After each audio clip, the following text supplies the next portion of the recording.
Hare Krishna. That was nice, huh? A little meditation. So, throughout the world, a lot of people are asking questions.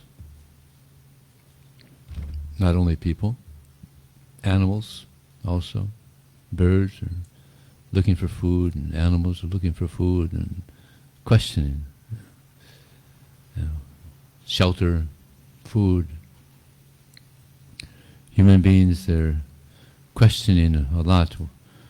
Where is money? Money is the honey. Yeah? And nice facilities, nice place to stay.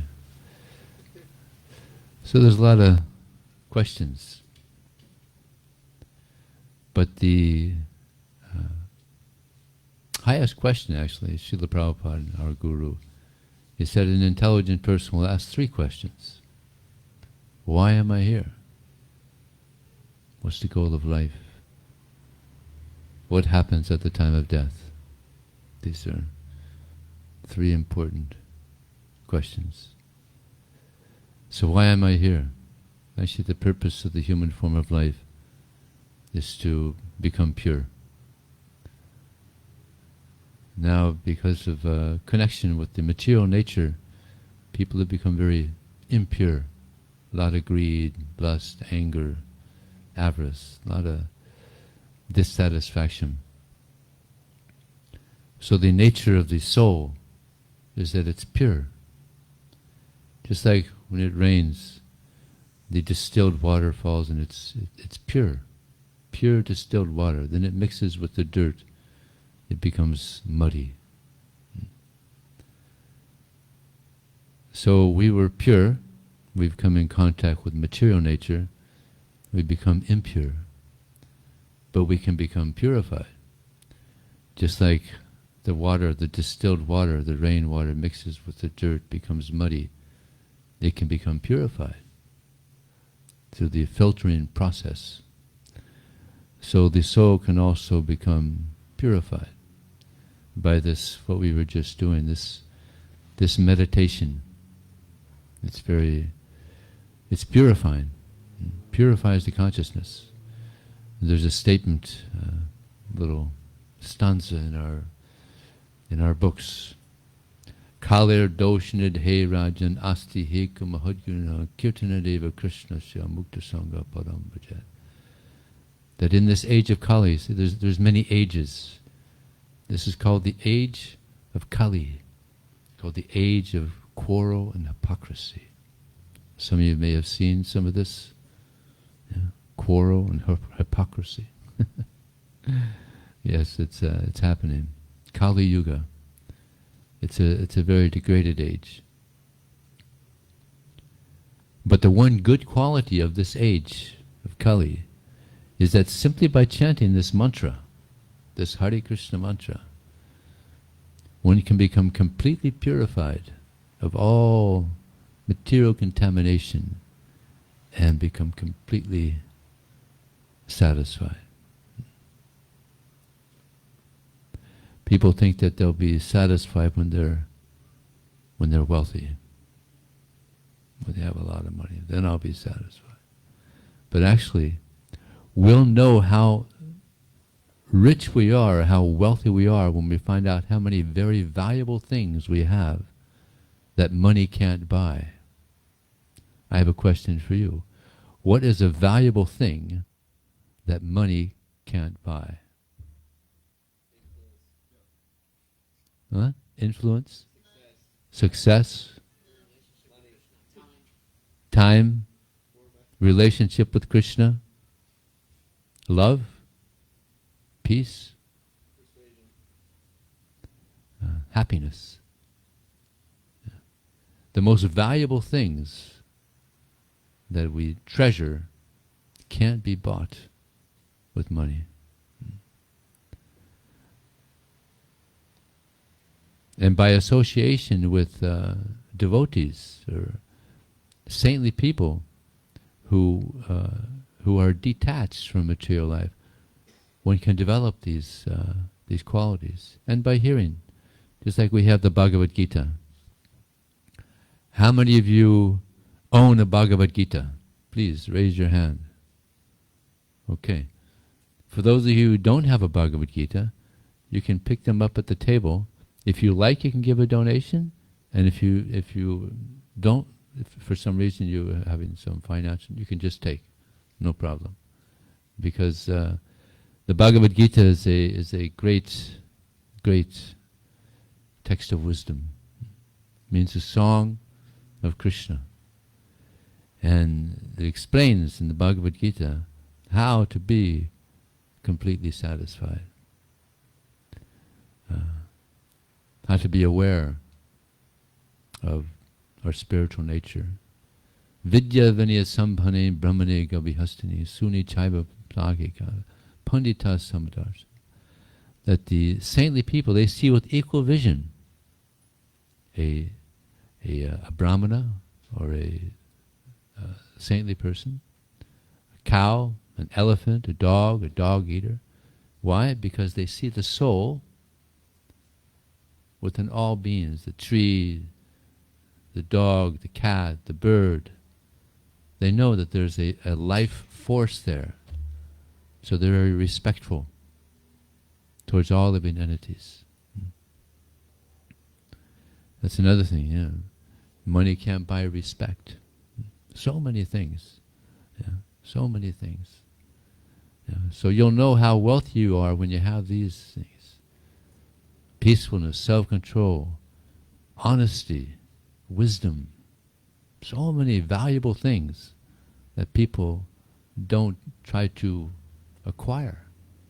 But money, oh, if I just have money. No. Actually, there was somebody did an interview to 50 billionaires. They asked these billionaires, "Are you happy?" 47 of them said they weren't. They were the honest ones. Yeah. So yeah, doesn't bring happiness. But spiritual life, this brings inner joy, inner happiness. In the Bhagavad Gita, Krishna says, Yonta sukutaramas. One whose happiness is within, who is active and rejoices within, and whose aim is inward, he experienced the actual happiness that we're searching for.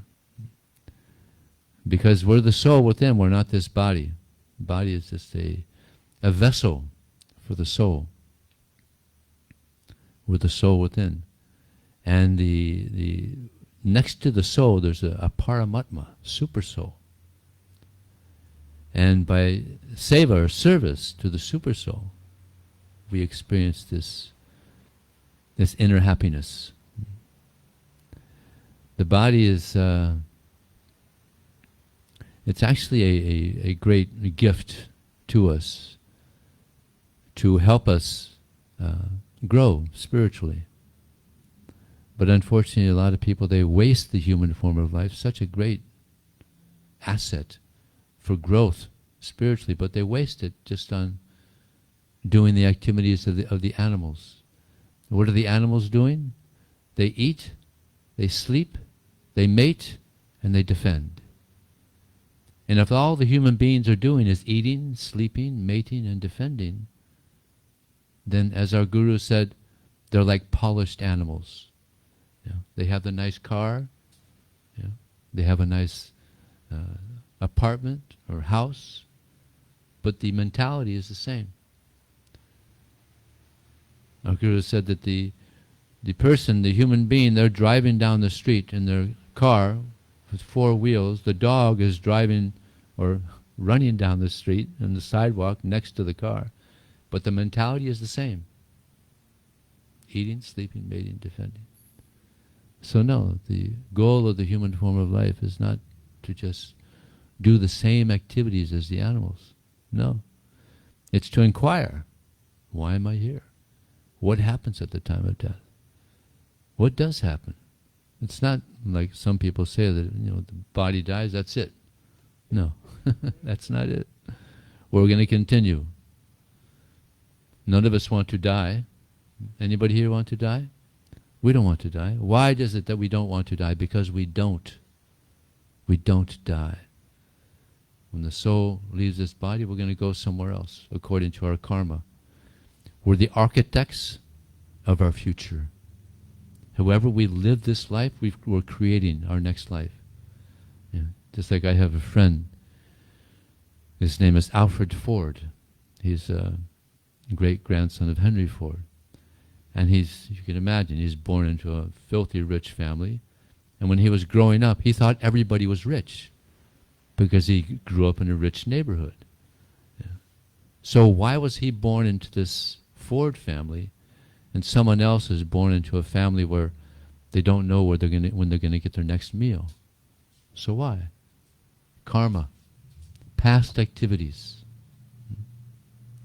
Why is it that you're all here, hearing about spiritual life, taking some spiritual food, and there's, I don't know what the population here is, I think San Diego, there's about 3 million people, but you're all fortunately here, hearing about something that's beyond this material nature, so this is your good karma. Very good karma. So, yeah, this human form of life is a great gift, and don't misuse it. Don't misuse something very valuable. Utilize it in the proper way. And Krishna says in the Bhagavad Gita that the best way to utilize the human form of life is to act in a way that is pleasing to the Supreme, Krishna. Krishna is our Father and our best friend. So, to act for the pleasure of Krishna satisfies the soul. This is what satisfies the soul. So by chanting this mantra, we come to the spiritual platform. We understand our spiritual nature. By reading Bhagavad Gita, we philosophically get an understanding of our nature, of our spiritual nature.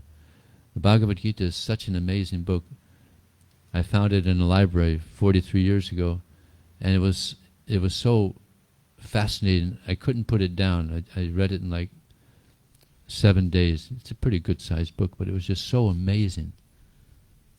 It's so amazing. The knowledge of the Bhagavad Gita is giving us information that you won't hear at a university. Unfortunately. Actually, there are some. We teach Bhagavad Gita at some universities.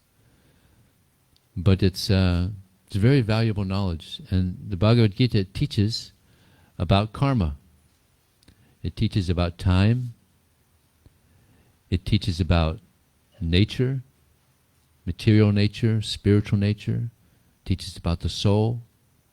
It teaches about the Supreme, Krishna. So these are the 5 subject matters in the Bhagavad Gita.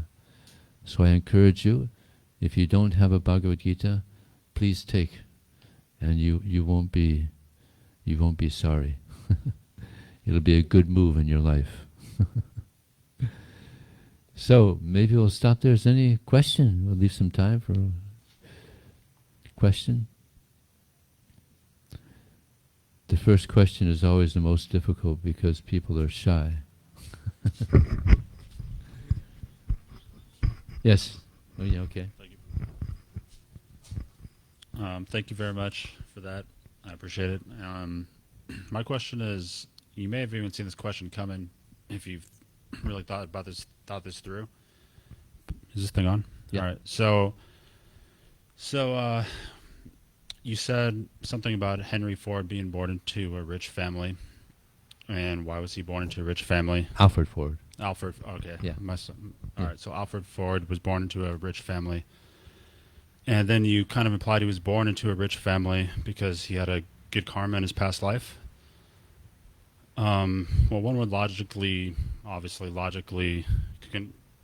to ask, does that mean people born poor were shitty in their past life.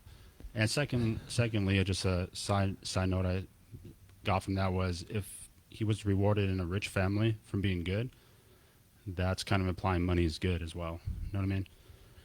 Good question. So, I mean, if money is good, if you're rewarded with wealth by being good, does that mean half the world that is poor for tons of mountainous of reasons, does that mean they were bad? You know, and it's okay to admit you're wrong. I'm not trying to prove you wrong, but I'm just saying that's the flawed logic, and that's the good problematic. question. So you admitted money was good. There are advantages to having wealth. For instance, you don't have to go out and work 9 to 5 in some job. You have more time. It's like Alfred Ford. Because he didn't have to do that, he got one of our books, and he thought, oh, this is very good, and he met our guru, so there are some advantages. There's disadvantages, as I mentioned before. It's not that if people have wealth they're happy, but there are some advantages and there's some disadvantages to having wealth. But no, it's not that people that are poor they're shitty.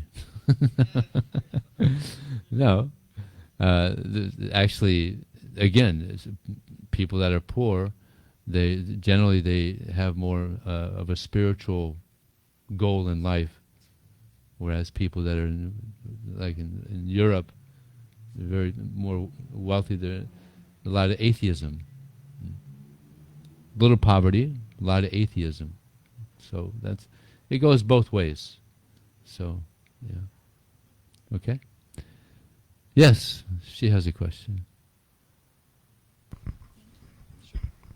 Hi. I was just thinking a lot recently about raising your frequency by the chanting and everything. I know you become impenetrable after a certain amount of hertz frequency. I think it's 500 or something, and then you can't get sicknesses or ailments anymore, like COVID. If you're at a low frequency, fear and doubt, then you're able to be penetrated by illnesses and ailments. But if you raise up and dwell in the higher planes, then you can't. So I was thinking of the Aztecs, Incas, and the Mayans, and how they had the jewelry around all their chakras, or Indians, how they put the point above their third eye. With all the frequencies and technology these days, should we be protecting our chakras with certain stones or jewelry like they used to? The best way to protect your chakras is chanting Hare Krishna. So that will help with all of yes. that. Because I've heard help. the moon is a satellite projecting frequencies down onto us, and I've actually experienced that myself. And I know it sounds crazy, but I really truly have been infiltrated in my mind with the moonlight at times, because I was told I work with the moon, and I'm not protected by it, but this will help. This will help you very much. Try Okay. chanting Hare Krishna. It's very Sorry, powerful. I know I sound crazy. No, Thank you. it's okay. Just the material. There was one interesting incident that happened in India. There was one person who had killed someone, and when he went to court, the lawyer said he pleaded insanity. He told the judge he pleads insanity. So the judge got a psychiatrist to see if this person was actually insane. So the psychiatrist studied the person, and then he came back to the judge and he said, "Your Honor, what I've found is that practically everybody is crazy in this world." so more or less, everybody's. But then he told the judge, "But you can do as you like. But this is what I've found studying people, So yes, you have a question. Is it on? No, it's not. What about now? There you Okay, go. Now all it's right. on. Yeah, I have a question. Okay. So, what is the actual meaning of the words? Are Oh, they very like- good question. Yeah. Yeah. No, why are we chanting? What's it about? Okay. Yeah. So Hare means the internal energy of God, of Krishna. And Krishna means the all-attractive one, Krishna, God. He's the most attractive. Sometimes you hear God is very unattractive, just like Michelangelo. He painted that depiction of God in one cathedral there in Rome. You've probably all seen it with touching it. It looks very old. Yeah, he's touching it. Looks old. Looks like he might need a cane. Wrinkled. No, this is not God.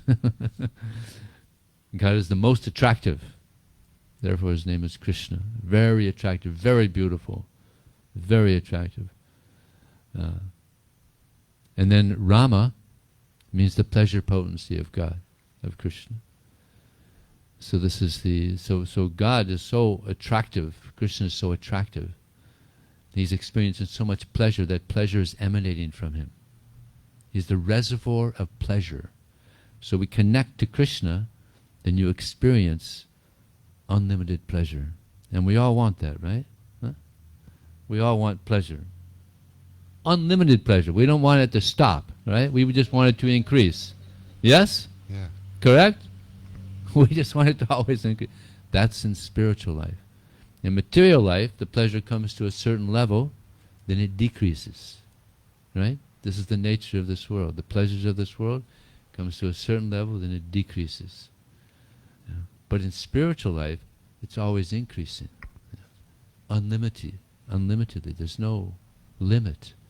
There's no peak. It just keeps going. Yeah. So that's and so when we chant this mantra, it's a prayer. It's a mantra, but it's also a prayer asking for us to serve Krishna with love. This is the pleasure of the soul. Okay? Anybody else have a question? Yes. Hi. Why do we chant this mantra and not other mantras? Because I saw a YouTube video and it said I could chant a different mantra and I would get something. So why are we chanting this mantra? Yeah, there's many mantras. So this is called the Maha mantra, the great mantra for purification, actually, for connection. Actually, this word yoga means connection. And just like they have the saying, yoke your wagons, put your wagons together. So this means connection. Yeah. Yoga means connection. The soul with Krishna. So this mantra, it's custom made for Kali Yuga, for connection, for the soul to connect with Krishna and get completely purified, completely happy, completely satisfied. This is the power of this Maha mantra. Maha means great, and mantra means actually that which delivers the mind from illusion. Another question? Yes. It's off. Yeah, first I want to apologize about my friend Ben. Sorry. No, but yeah, No, like that was a good no, question. I don't think talking about the caste system is good. Like I tell people about this place, and most people don't want to come because of the caste system. You know, so it's just it's not a good thing to talk about. But and I'm with him. I think you should tell us more mantras because on Sundays they get upset that we don't know the mantras. So. You know, you have to, which ones, because you guys do other mantras on Sunday. We also chant other mantras. So but what are this is those the other main mantras? one. Well, that's going a little bit too much. But I'll explain something about the caste system. Yeah, well, I don't think you have to. In India, you all know there's something called the caste system. And what it became very unpopular because people that were in high positions, the Brahmanas, they were considered to be the highest in the caste system. You know. But they abused this position and they would look down on others. You know. Even if someone walked on their shadow, they would be punished or something. You know. So they became a little egoistic, you know, to say the least. But the real Brahmanas are very humble and very educated and very nice.